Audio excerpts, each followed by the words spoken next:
Welcome back to the Understanding by Design template workshop. Today we're going to be going over stage 2, determine acceptable evidence. Here you're going to outline different performance tasks and other forms of evidence that are going to show that transfer and the goals from stage 1 are being achieved.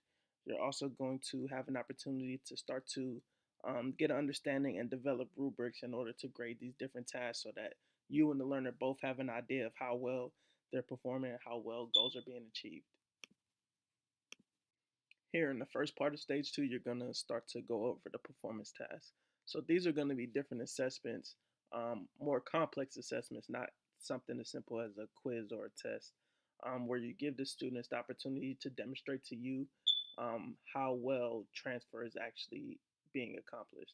So, for example, if the idea of your unit surrounds a sport like maybe basketball or football or soccer, if we take basketball, for example, a good performance task would be performing a adequate bounce pass or chest pass, or maybe performing a crossover, or taking it back to a classroom, for example.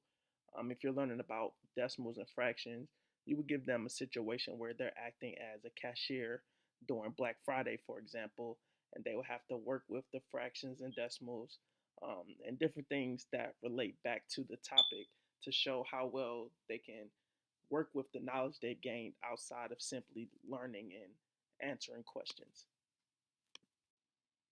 With the performance task being an opportunity to see how well transfer is being accomplished, you're going to have a list of criteria or a list of qualities and aspects from their performance that you're going to use in order to assess how much transfer is actually happening within the unit.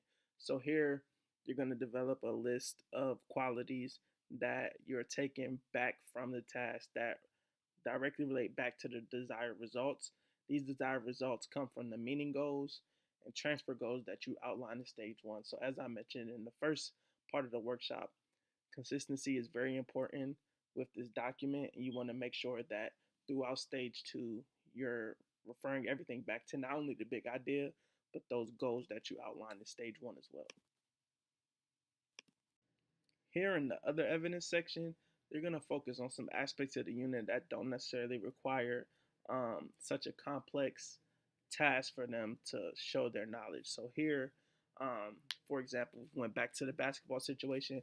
While a good performance task would be performing a bounce pass or a chest pass, here you would use homework, quizzes, or tests to test their knowledge specifically on like the actual game of basketball. So instead of performing a bounce pass or a chest pass, here you would test to see if they knew, for example, what the three-point line looked like, where the three-point line represented, explaining the idea of the three-point line or the markings on the court or the different rules of the game. So you, again, have your evaluative criteria, and again, focusing on consistency. It's going to relate back to those desired results codes from stage 1, your meaning, skill, transfer, and knowledge goals. To finish up with stage 2, you're going to take one of your performance tasks and use this grading rubric. With the grading rubric, it's a way to let you and the learner know ways in which you're going to grade their performance with the task. So you're going to take that task and break it into different criteria or different parts that you want to see executed in the task. And with this rubric, you're going to outline what degree of mastery for each part looks like.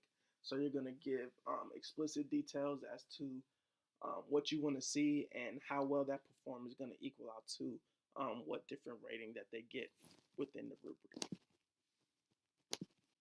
What's great about these grading rubrics is that it's a consistent way to assess how well somebody is performing. So this is something that you can use with learners, not only as you're the instructor, but you can pass it on to another instructor if they were to carry out the same type of assessment. It's an easy way for both you, again, and the learner to understand what it takes to show, for example, an exemplary level of mastery when it comes to the given task. Hopefully, with the help of this video, as well as the Stage 2 UbD page that you reviewed, you're able to successfully complete Stage 2, and I will see you soon for Stage 3.